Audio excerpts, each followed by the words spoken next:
आदर्श शिक्षा समिति सिरोही की ओर से ऑनलाइन क्लास में आपका हार्दिक स्वागत अभिनंदन है। कक्षा 6 विषय विज्ञान अध्याय 9 परिवेश के अनुसार जंतुओं के आवास एवं अनुकूलन भाग 2 9.2 वीडियो भाग 2 आपके द्वारा सूचीबद्ध किए गए पौधे एवं जंतुओं के अध्ययन से मैं 9.1 तालिका के आधार पर ज्ञात हुआ कि मरुस्थल वाले कॉलम और समुद्र वाले कॉलम में समुद्र तथा मरुस्थल में भिन्न प्रकार के परिवेश हैं और हम दोनों परिवेशों में बिल्कुल भिन्न भिन्न प्रकार के पौधे और जंतुओं को देखते हैं। क्या ऐसा नहीं है? आइए हम विभिन्न प्रकार के परिवेश मरुस्थल तथा समुद्र से जंतु तथा ऊंट तथा मछली का परीक्षण करते हैं। ऊंट को शारीरिक संरचना इसे मरुस्थलीय परिवेश के परिस्थितियों में रहने के योग्य बनाती हैं। ऊंट के पैर लंबे होते हैं जिससे उसका शरीर रेत में गर्मी से दूर रहता है। उसमें मूत्रोत्सर्जन की मात्रा बहुत कम होती है तथा मल शुष्क होता है। उन्हें पसीना नहीं आता है क्योंकि शरीर से जल का ह्रास बहुत कम होता है, इसलिए जल के बिना वे अनेक दिनों तक रह सकते हैं। हम विभिन्न प्रकार की मछलियों को देखते हैं। इनमें से कुछ जैसे चित्रानुसार दर्शित है 9.3 में, परंतु कई अधिक किस्म की मछलियां हैं जिनके बारे में हम कुछ देखते हैं। कुछ समानताएं दिखाई देती हैं। इन सभी का शरीर मछलियों का धारा रेखीय होता है, जिनकी चर्चा हम पहले कर चुके हैं अध्याय 8 में। धारा रेखीय अर्थात आगे से नुकीला, पीछे से नुकीला और मध्य भाग होता है वो थोड़ा मोटा होता है। उनकी यह आकृति उन्हें जल में निरंतर विचरण करने में सहायता करती है। मछलियों का शरीर चिकने सल्कों से ढका होता है। यह सल्क मछलियों को सुरक्षा प्रदान करते हैं, साथ ही उन्हें जल में सुगम गति करने में सहायक है।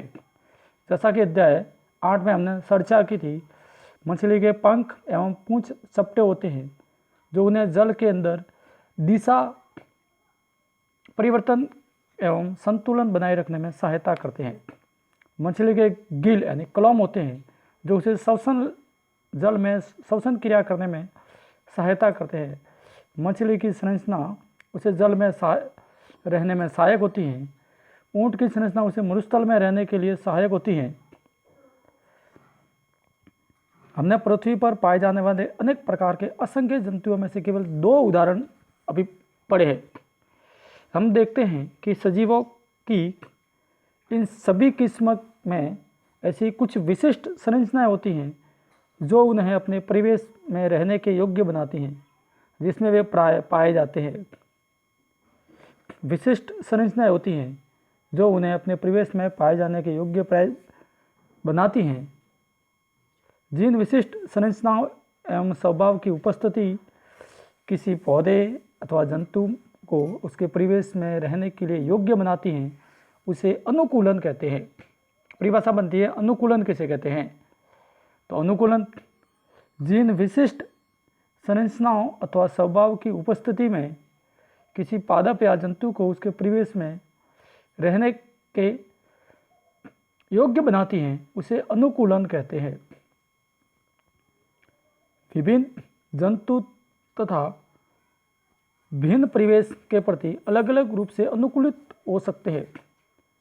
किसी जंतु का वह स्थान जिसमें वह रहता है आवास कहलाता है।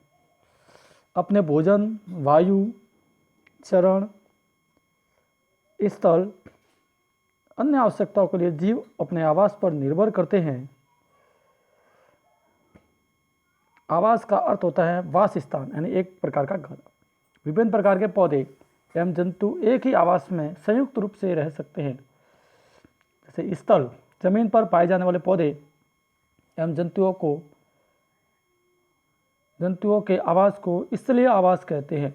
जैसे वन, घास, मैदान, मरुस्थलीय, तटीय, पर्वतीय, स्थलीय आवास के उदाहरण हैं जलाशय, दलदल, झील, नदियाँ एवं समुद्र, जहाँ पौधे एवं जंतुओं में रहते हैं, जल में रहते हैं, उन्हें जलीय आवास कहते हैं।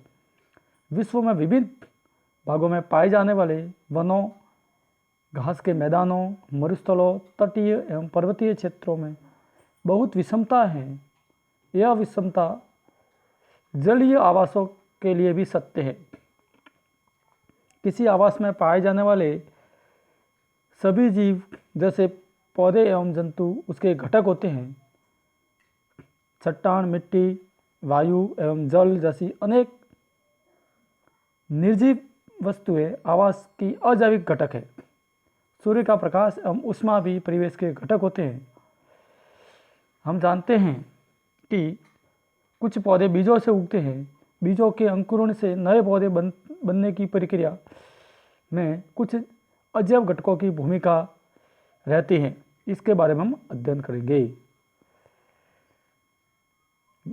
जैसे कि क्रियाकलाप एक दिया हुआ है, अध्याय 1 में हमने क्रियाकलाप का एक अध्ययन किया था, उसको याद करते हैं 5 को।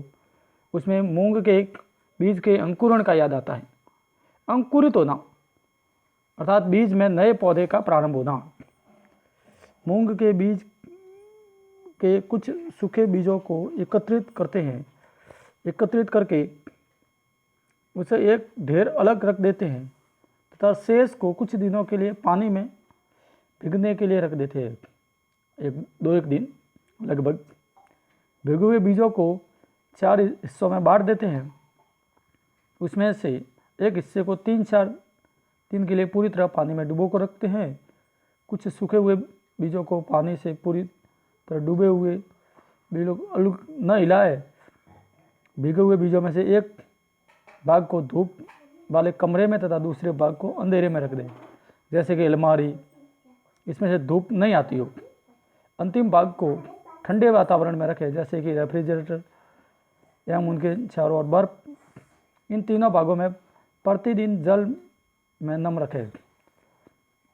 अधिक जल को निकाल दें। कुछ दिनों बाद हम देखते हैं क्या सभी भाग अंकुरित होते हैं। प्रकाश से दूर रखे भाग अत्यधिक ठंडे परिवेश में अंकुरण की दर कम दिखाई देगी, अंकुरित नहीं होते या नहीं होते हैं। जो बहुत ठंडे हैं वो भी नहीं होते, लेकिन सामान्य जो है खुले वो अंकुरित होते हैं। जल, वायु, प्रकाश तथा ऊष्मा जैसे अजैव घटक सजीवों के अत्यंत आवश्यक हैं। वास्तव में ये जैविक अजैव घटक भी सजीवों के लिए महत्वपूर्ण हैं। हम देखते हैं कि सजीव बहुत ठंडे एवं बहुत उष्ण परिवेश में पाए जाते हैं। ऐसा नहीं है। ये जीव इस विषम परिवेश में जीवित रहते हैं। किस विशिष्ट अवस्था को अपनाते हैं, यह अनुकूलन काम आता है। अनुकूलन अल्पकाल में नहीं होता है। अनुकूलन के लिए हजारों वर्षों की अवधि किसी क्षेत्र में अजैव घटकों में परिवर्तित होती हैं। वे जंतु जो इन परिवर्तनों के प्रति अपने आप को नहीं ढाल पाते मर जाते हैं। वे जीवित रहते हैं जो अपने आप को परिवेश के अनुकूल ढाल सकते हैं, नहीं अनुकूलित कर लेते हैं। जंतुओं के अजैव कारकों के विभिन्न प्रकारों का हमने अध्ययन किया। धन्यवाद। आज के लिए गृह कार्य के लिए प्रश्न है, परिभाषा के अंदर से है अनुकूलन किसे कहते हैं, पहला प्रश्न। दूसरा है आवास कितने प्रकार के होते हैं, नाम लिखिए। प्रश्न क्रमांक 3, जीवों के लिए अजैव घटकों की भूमिका क्या है। प्रश्न क्रमांक 4, प्रमुख अजैव घटकों के नाम लिखिए। धन्यवाद। ये आपको कॉपी में करने हैं। अगले अध्याय में हम आगे पढ़ेंगे। आवास हैं प्रमुख आवासों के प्रकार और उनके बारे में वर्णन से पढ़ेंगे। जय हिंद, जय भारत।